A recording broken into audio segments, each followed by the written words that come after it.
No vídeo de hoje, Rui Costa fica no São Paulo para a próxima temporada, depois de uma sondagem do Grêmio com uma oportunidade de um contrato maior e também de receber um aumento em relação ao que ele recebia no São Paulo, já acertou todas as suas novas bases salariais para continuar sendo o executivo de futebol do tricolor paulista. As conversas foram feitas pelo presidente Júlio Casares, que tem no Rui Costa um homem de confiança. E além do fato de ter um aumento salarial em detrimento do que ele recebia nesses últimos 5 anos, o Rui Costa será alguém mais importante no dia a dia. Ele já tem, nas últimas semanas, sendo um cara que tenha mais participação ali nos bastidores do clube. Ele tem ido para o Super CT, tem feito amizade com os atletas, tem participado do dia a dia, das reuniões, das cobranças, do papo com os jogadores. Eu estive 2 vezes presente no Super CT nas últimas 2 semanas e vi o Rui Costa lá,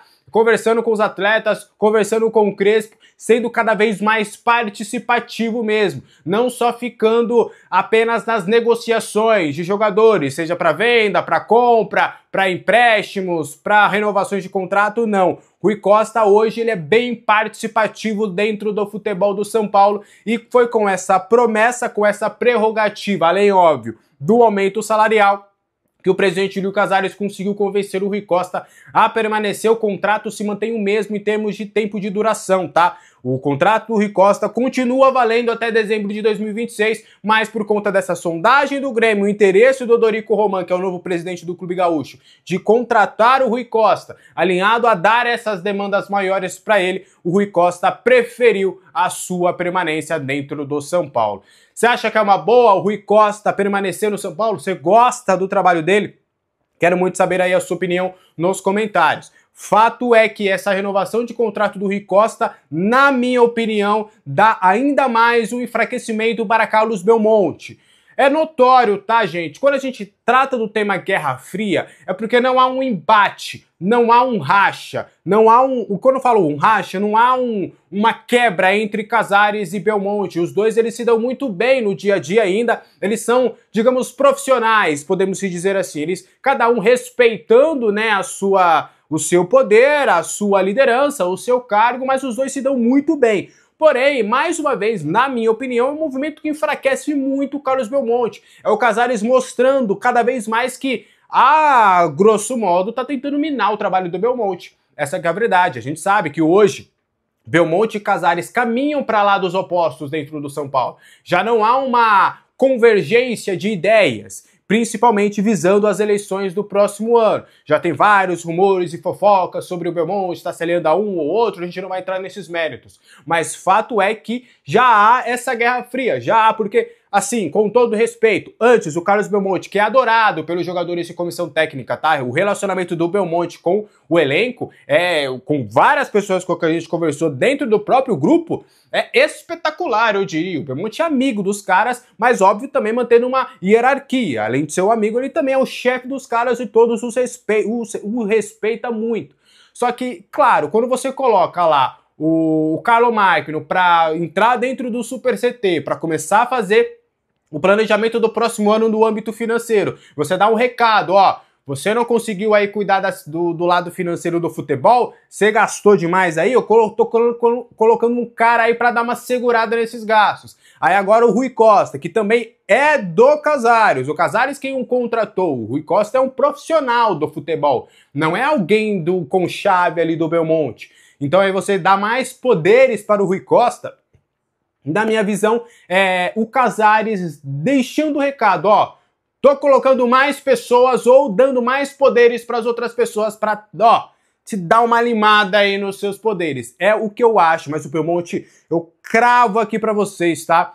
Carlos Belmonte não pedirá a sua saída, pelo menos neste momento, tá? Já pude, inclusive, conversar com o Carlos Belmonte, a gente falou publicamente sobre essa conversa, quando vários rumores apontavam sobre a saída dele contra o Ceará, ele me garantiu: meu cargo é do presidente e não partirá de mim uma saída. Fica claro o recado. Caso o presidente Júlio Casares queira a saída do Belmonte, ele terá que, ó, o demitir, chamar o Belmonte lá para rescindir esse contrato e acabou. Esse é um pouquinho desses bastidores, essa renovação do Rui Costa. O que você acha disso tudo? Quero saber aí a sua opinião. E o Oscar, a renovação dele, aliás, renovação não, né? E a situação do Oscar, ele vai se aposentar, não vai? Eu vou te trazer um bastidor importante e a gente vai tentar entender esse cenário.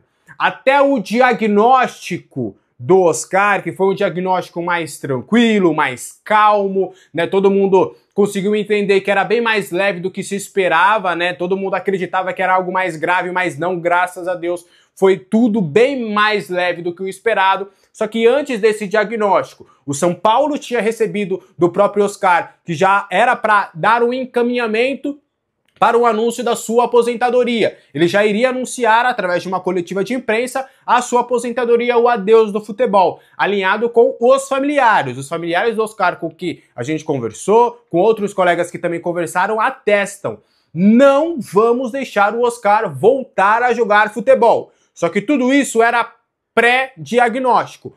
Pós o diagnóstico, o que eu entrei em contato com as mesmas pessoas com que eu conversei do Oscar, ó, estamos muito aliviados, é um momento de alívio para a família, a gente tá aqui com o Oscar, a gente tá no dia a dia com ele, a gente quer um tempinho, inclusive, para digerir tudo isso. Porque esse contato foi na sexta-feira, estamos no domingo, e falaram, ó, segunda-feira, na próxima semana, quando ele deve ter alta nessa segunda-feira, no máximo na segunda, tá? Falaram algo no domingo, mas a tendência é de no máximo segunda-feira ele ter alta. A gente vai descansar um pouquinho, vai refrescar a cabeça para tomar uma decisão, mas a tendência é ir por esse caminho que a gente já tinha falado. Então, o Oscar agora, mais calmo, tendo um diagnóstico mais simples, junto com seus familiares, vai tomar essa decisão. O São Paulo tem deixado claro pro Oscar: a prioridade é você e sua saúde. Se você quiser continuar como atleta profissional, o São Paulo estará disponível para você continuar cumprindo o seu contrato. Então, a decisão de permanência ou não caberá único e exclusivamente do meio-campista. Eu quero saber de você. Você acha que o Oscar tem que ficar no São Paulo? Você acredita numa reviravolta do jogador com a camisa tricolor? Eu quero muito saber a sua opinião nos comentários. Pausa de 5 segundos para pedir a sua ajuda ao nosso canal com o seu like e se inscrever se ainda não for um inscrito. Tá? E a CBF encomendou uma pesquisa aí, rapaziada, para levantar quais são as maiores torcidas do futebol brasileiro. A força da torcida que conduz, mais uma vez, se destacou numa pesquisa, né? E nessa pesquisa o São Paulo aparece na terceira colocação como o clube de maior torcida, né? Atrás apenas do Corinthians e do Flamengo, como sempre. O clube do Morumbi aparece com 9%, enquanto o Corinthians com 19% e Flamengo com 26%. O Palmeiras aparece na quarta colocação com 2 pontos a menos, né? 2 de porcentagem a menos, aparece com 7% apenas, ou seja, o São Paulo está com 2% à frente do rival verde. Esse estudo só reforça que o São Paulo ainda é a terceira maior torcida do futebol brasileiro e já era, né? Mesmo num marasmo, numa draga danada há muito tempo, a torcida que conduz segue ali no top 3, né? Os palmeirenses vão se mordendo por conta dessa pesquisa, mas a realidade está na cara. Essa não é uma pesquisa fajuta, igual os palmeirenses encomendam aí pra falar que passaram a gente. Não passaram não, chupa porcada, 51 é pinga, viu? E o futuro de Luiz Gustavo segue indefinido no São Paulo, né? Temos uma novidade breve, atualização neste caso. O volante perdeu boa parte da temporada por conta de problemas físicos e também por lesões, como é sabido por todos. Voltou recentemente e tá muito bem, né, rapaz? Tá fazendo boas partidas, de fato. O São Paulo quer recuperar o tempo perdido e está disposto a oferecer uma renovação de contrato por mais uma temporada. Há no clube quem gostaria ali que ele ficasse para 2026, isso porque acreditam que a sua liderança dentro e fora de campo é muito importante para o elenco. Contudo, existe uma outra ala no bastidor do São Paulo que se opõe quanto à permanência de Luiz Gustavo. A preocupação se dá muito por conta do alto salário do atleta e também da idade do jogador, que já não é dos mais novos, né? Sua permanência não mudaria em nada no que o clube necessita, que é de diminuir os gastos, né? Bom, Só que a informação que a gente tem em relação ao Luiz Gustavo é a seguinte: o São Paulo quer renovar o contrato de Luiz Gustavo, vai oferecer uma renovação, só que essa renovação vai ser oferecida com uma redução salarial, ou seja, o Luiz Gustavo só vai renovar com o São Paulo se ele, Luiz Gustavo, aceitar a redução salarial, para que se enquadre no que o São Paulo quer para a próxima temporada, né, rapaziada? Uma discussão de fato só será aberta ao final do Campeonato Brasileiro, mas se o Luiz Gustavo aceitar a redução, vai facilitar e muito a renovação de contrato do jogador que está feliz no São Paulo e quer permanecer para a próxima temporada, tá? Mas enfim, existe hoje uma divisão, uma ala quer a permanência dele e a outra quer a saída dele, ou está receosa quanto à permanência por conta dos valores. E a política do São Paulo já está esquentando os bastidores do clube. O Júlio Casares já definiu que vai indicar o Outen Aires para ser o seu candidato, né, na situação. Enquanto isso, a oposição trabalha por um nome para concorrer em 2026.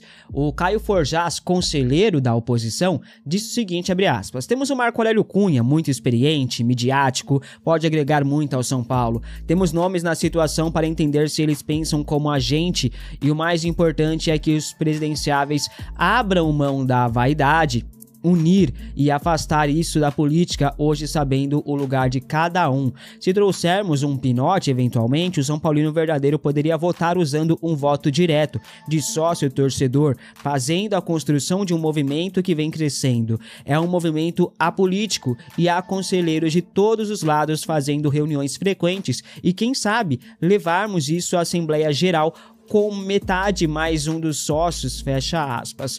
Os nomes ali de Marco Aurélio Cunha e Vinícius Pinotti estão ganhando força nos bastidores, né? Segundo Paulo Giacomelli, existe uma grande movimentação aí que pode acontecer nos próximos dias, né? Pinotti, Marco Aurélio Cunha e Carlos Belmonte estariam articulando uma união. O foco é formar ali um bloco de oposição dentro do clube. Pinotti, inclusive, é muito bem avaliado internamente, tá, rapaziada? O Marco Aurélio Cunha já é um nome mais midiático e, por isso, a oposição quer resgatá-lo, né? O Ramone Ártico, inclusive, falou sobre isso há alguns dias atrás, dizendo o seguinte, olha só. Eu trago uma informação exclusiva, se me permitirem aqui. Por favor.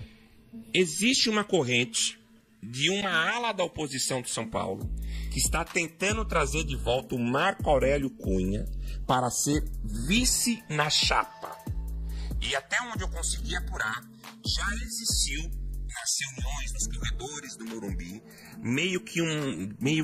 não um acordo, mas uma aceitação por parte do Belmonte em relação ao Marco Aurélio Cunha ser o vice de uma chapa de oposição, com o apoio dele, tá? É claro que, sendo honesto, a impressão que eu tenho é que o Belmonte quer se candidatar a presidente, ele quer ser. Só que o Belmonte sabe que, se ele for presidente, ele tem força no quadro social, ele e o Dedé são os nomes mais fortes do quadro social do São Paulo hoje, só que ele não teria tanta força, possivelmente, no Conselho para uma possibilidade de se eleger presidente, assim poderia dar margem para o candidato do Casares. Então, qual é o estudo que é feito hoje politicamente? O Belmonte, vamos primeiro ver as ideias, casando-se as ideias, casa-se uma nova composição política, na qual o Belmonte apoiaria essa chapa de oposição, vamos assim dizer, e dando o aval para o Marco Aurélio Cunha ser o vice-presidente. São negociações, tá, gente? É bom deixar bem claro. Ninguém aqui está afirmando o que vai acontecer. Tudo é em base de hipótese, até porque definição de eleição no São Paulo de candidatos é só lá para julho do ano que vem. Mas já há conversas. Os bastidores vão tremer ainda mais, vão ferver ainda mais nos próximos meses. E eu gostaria de saber para você, essa composição Marco Aurélio Cunha, Belmonte, Pinotti, agrada? Comente aqui abaixo. E nos últimos dias o nome de Giuliano Galopo voltou à tona no São Paulo, tá? Isso acontece porque o meia ainda não atingiu a meta estipulada lá no River Plate para ele ser comprado em definitivo. E foi especulada ali uma possível volta de Galopo ao tricolor. Arnaldo Ribeiro falou sobre isso e meio que aprovou, hein? Abre aspas. O Oscar a gente não sabe como vai ser o futuro da carreira dele. Eu acho que pelo tipo de jogo do Crespo, pela proposta de renovação da equipe, pela função que o Galopo ocupa, se ele não ficar no River, acho que ele seria aproveitado pelo Crespo, fecha aspas. A mídia trata o futuro de Galopo como indefinido ainda, mas eu posso garantir pra vocês que ele ficará no River Plate sim, viu, rapaziada? Inclusive o pai do atleta falou sobre isso em entrevista ao Globoesporte.com e disse, abre aspas, creio que está tudo pronto pra ele ficar. O River o quer igual, não depende de meta, fecha aspas. O passe fixado de Galopo tá em 19 milhões e 18 milhões e 900 mil reais, tá? E o São Paulo manteria 40% dos direitos econômicos do atleta.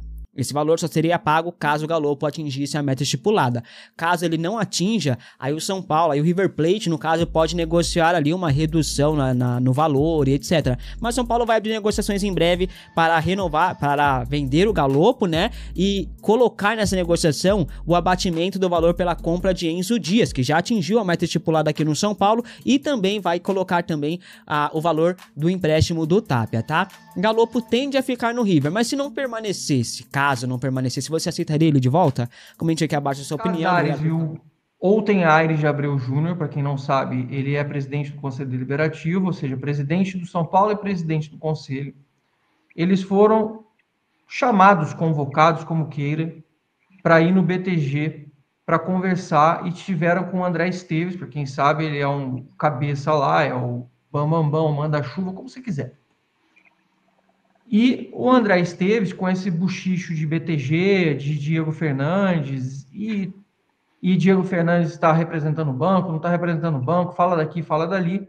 Eles estiveram lá, foram bater um papo, foram conversar, e o que eu soube foi o seguinte, que o André deixou claro que o BTG não precisa de intermediários caso o São Paulo queira transformar o clube em SAF. Que, obviamente, o BTG é um banco que está crescendo, que tem interesse em participar de uma possível SAF para o São Paulo. Caso o São Paulo queira abrir para o mercado ou queira captar investidores, eles estariam abertos a participar disso. Ou seja, é mais uma instituição, como a gente já sabe. A gente fala, o São Paulo pode estar na draga que for, no problema que for, na situação que for, mas o São Paulo continua sendo gigante, ele está numa fase terrível, ele está num momento muito difícil, a gente passa por um momento em que você está em baixa, e eu acho que todo mundo já viveu isso na própria vida. A vida da gente, às vezes, é uma roda gigante, mas às vezes você está voando no seu cargo no trabalho, às vezes você está voando na faculdade, na escola, no estágio, seja lá como for, e em alguns momentos você está por baixo, você fala, puta, estou correndo o risco de ser demitido, não é um bom momento, está acontecendo uma série de fatores, a empresa muda, a gente sabe como as coisas são. E o São Paulo, por incompetência própria, por mérito dos outros, vem passando por um momento muito difícil também ao longo desse tempo. E a gente também fala sobre isso. Mas o São Paulo continua sendo um potencial absurdo a ser explorado dentro do Brasil e no mercado do futebol. Nenhum clube, até comentei isso outro dia, e muita gente veio falar comigo, muitos conselheiros falaram, Zanqueta, perfeita a consideração, me falaram assim, não sei quem falou para você, mas é perfeita a tua consideração. Eu falei, não é minha, eu só repeti, de que o São Paulo ter o nome da cidade, o São Paulo ter o nome do estado, o São Paulo ter a nomenclatura, acaba tendo uma valorização ainda maior do que você tem do valuation no próprio clube, que, lembremos, tem um estádio, tem CT, tem o Cotia, que é inigualável, a gente tem história, tradição, a gente tem uma série de coisas. A gente tem a terceira maior torcida do Brasil e a gente tem muita coisa aí que a gente pode desenvolver e fazer diferente com relação ao que é o São Paulo em tudo, como sempre foi ao longo da história toda. E a gente sabe que é uma questão de alinhamento, da gente conseguir realmente ou se recuperar de uma forma por bem ou por mal, seja com SAF ou seja sem SAF. Então, por que eu falei essa fala toda?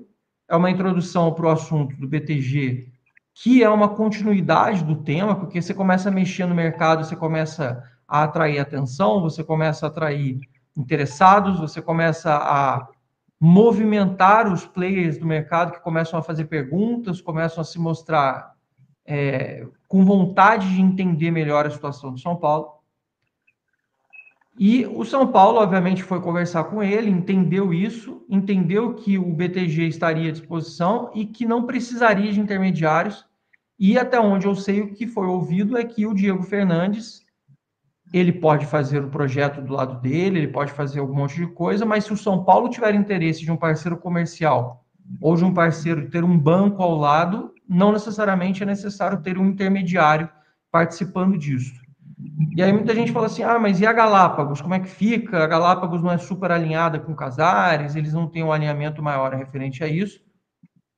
O São Paulo não tem nenhum documento assinado com nenhuma empresa, nem com Galápagos, nem com BTG, nem com nenhuma outra, e nem pode ter, até porque o São Paulo não é uma SAF e nem tem um processo em andamento de se transformar em SAF.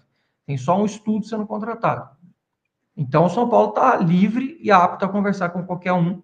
E aí, repasso para vocês só para vocês verem como é que qualquer ação, mesmo a do Diego, como é que isso já gera uma movimentação, porque gera uma movimentação no conselho, gera uma movimentação no social, é um assunto que está rodando e gera uma movimentação, inclusive, no mercado financeiro. E vou repetir quantas vezes forem necessárias. Para mim, o São Paulo só vai conseguir realmente dar uma guinada e vejo esse movimento cada vez mais forte com muitos conselheiros, que é transformação em SAF. Ninguém gosta de falar muito em voz alta isso, porque tem receio em ano de eleição de falar isso e começar a se prejudicar dentro do clube. Mas eu vejo um crescente muito grande de SAF, como eu não via antes, e as pessoas começando a querer saber mais, comentar mais, se informar mais, para que consigam ter esse parecer, e eu acho que, independente de ser difícil ou fácil, a SAF, vou repetir, ela vai se transformar em inevitável para o São Paulo. A questão é como faremos esse processo. Bem feito, mal feito, se a gente vai acertar, se a gente vai errar, mas que esse processo, para mim, é inevitável e ele já está, de alguma forma, acontecendo dentro dos grupos, dentro dos grupos de grupo de WhatsApp, dentro das reuniões de pequenos grupos de conselheiros, de grandes grupos de conselheiros, nos corredores, no social, essa conversa já vem acontecendo. E é uma questão de tempo até que isso saia, a questão é fazer da forma bem feita, espero que acertem, porque a gente não tem muita inferência nisso, e que o São Paulo consiga tomar as melhores decisões, e para mim pouco importa se é o Diego Fernandes, se é Textor, Marinax, se é não sei o que, para mim não importa nome e sobrenome, importa para mim a qualidade da proposta que vai ser feita, a qualidade da segurança jurídica que vai ser passada para o São Paulo e financeira, acho que é o ponto principal, e quais as metas principais que esse novo dono, esse novo grupo, esse novo hall de investidores tem com o São Paulo. É só financeiro? É desportivo? É tipo Red Bull, nós só vamos ficar comprando e vendendo jogador jovem e se mantendo na primeira divisão? Ou não, a gente vai ter que continuar mantendo a tradição do clube de ganhar? Porque eu acho que o torcedor não quer saber se a gente não fizer nada diferente de ganhar. Então, assim, a gente tem que parar para pensar nisso. Será que se o torcedor de São Paulo vivesse a realidade do Botafogo, que com o Textor viu o clube ser desmantelado depois de ganhar para ele poder acertar as contas do clube, é isso que a gente espera? Ganhamos, beleza, ganhamos, mas no outro ano aí você joga tudo por água abaixo e volta a estaca zero, volta a regride. Assim, tem muita coisa para falar e a gente vai ouvir agora a Catinha, que também está sempre aqui comigo comentando sobre isso. Acho que está cada vez mais presente isso, né, Kátia, de a gente poder falar isso, e eu acho que esse assunto vai ser um dos assuntos que a gente mais vai repetir nos próximos tempos. Mas, como não falar, se todo mundo lá dentro está falando também, dentro e fora, né? Então, acho que o nosso papel aqui, como quem busca informação, informa, conversando com conselheiros que não querem, muitas vezes, abrir diretamente ainda, porque acham que isso pode gerar retaliações, ou porque acham que não é o momento de se expor para não gerar um desagravo, para não gerar uma briga dentro de grupo, mas também gostam de falar, gostam de expor opinião e, lógico, é legal porque me alimentam com mais dados, com mais informações e expõem tudo isso. Mas nós somos torcedores, Catinha, a gente está aqui, a gente pode falar o que a gente quiser. Então conta para mim, abre o seu coração com relação a esses assuntos, tudo que você ouviu aí do Diego Fernandes, do que eu falei hoje do BTG, das grandes possibilidades, de tudo isso. Como é que você enxerga, como é que está seu coração nesse momento com relação à situação toda? Bom, vou tentar falar bem resumido mesmo. Com relação ao Diego Fernandes, eu confesso que me decepcionou muito a forma como ele chegou até nessa reunião com os conselheiros, totalmente despreparado, sem saber além do despreparo, né, de você não levar ali uma proposta, não levar uma ideia formatada, né, ali num papel, num PowerPoint, sei lá o que for, papel de pão que ele levasse, entendeu? E não foi levado. Ele não conhecer como funciona a estrutura do São Paulo. Isso, para mim, foi, assim, a coisa mais lamentável de tudo, de todo esse episódio aí. Eu já não vinha botando muita fé, sabe? Muito hype, muita fotinho com famoso, camiseta, camisa espalhada. Me parece alguém assim querendo hype mesmo, sabe? E aí agora a bola tá com ele para ele provar que não, né? Que a coisa é diferente. Bom, aí corta pro BTG.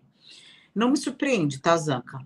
Assim, apesar de muita gente, e inclusive da torcida, e me dói muito ver isso, vendo o clube sendo tirado pra merda, sabe? Mas tem lá dentro o Casares, o Belmonte, eles que estão fazendo isso. Desculpa, cara. Se eles fazem ou deixam de fazer, é outra história. A torcida comprar isso e entrar nessa vibe de o clube é uma merda, não, é inaceitável para mim, sabe? Então, assim, na minha visão, não me surpreende, sabe? Ver um grande grupo financeiro como o BTG chamando os verdadeiros players de dentro do São Paulo, né? Quem pode movimentar as peças ali dentro do São Paulo, para conversar, para colocar as coisas, para explicar, para levar uma certa abordagem ali e, de repente, iniciar uma conversa a respeito. Então, não me surpreende, e eu acho que vão vir muitos outros, Anca. Eu tenho certeza que virão muitos outros. A própria Galápagos, que você fala mesmo, a Galápagos, você já falou que a Galápagos é interessada em fazer uma SAF no São Paulo. Então, isso não me surpreende. Aí, falando de SAF especificamente, hoje, você, Zanca, postou lá no nosso grupo, né, um texto do Alexandre Gisbre, que eu também não sei o sobrenome dele, é o Alexandre do Anotações Tricolores, que eu gostei muito, eu queria destacar 2 trechos, tá? Fazendo as devidas aspas, né, para o texto dele. Esse entusiasmo em torno de qualquer figura disposta a romper com a política atual é um retrato fiel do momento do clube. A rejeição a Casares cria a ilusão de que qualquer alternativa é melhor do que o status quo. Mas reduzir a discussão a nomes é fugir do ponto central. O São Paulo precisa repensar seu sistema político. Hoje, restrito a quem tolera o desgaste permanente, a disputa interna e o custo emocional de participar da máquina associativa. Agente competente que poderia contribuir, mas que nunca se aproximará do ambiente atual, seja por falta de tempo, paciência ou estômago. E aí, um último trecho que ele colocou aspas, assim, caso o São Paulo, de fato, opte por se transformar em uma SAF, seja agora ou mais adiante, será crucial que as condições favoreçam a instituição e não apenas quem estiver comprando ou vendendo o clube. Tá aí. É exatamente isso o que eu penso. Não fazer uma SAF de qualquer jeito, não fazer porque tem nojinho do Casares, né? Porque qualquer coisa, igual a gente lê muito, qualquer coisa é melhor do que está. Não. O São Paulo merece ter um modelo profissional, um modelo correto, ou então daqui 4, 5 anos nós estaremos falando de novo dos mesmos problemas e talvez de um problema muito pior do que a gente tem hoje. Então, é fazer um negócio muito bem feito e bem pensado, mesmo que sangremos por mais algum tempo. Estamos sangrando no momento, acredito que 2026 será uma sangria, até porque é um ano eleitoral, então vai ter essa movimentação aí dentro do São Paulo, focada seja no sucessor do Casares, seja numa, entre aspas, oposição. Então, o foco vai ser esse.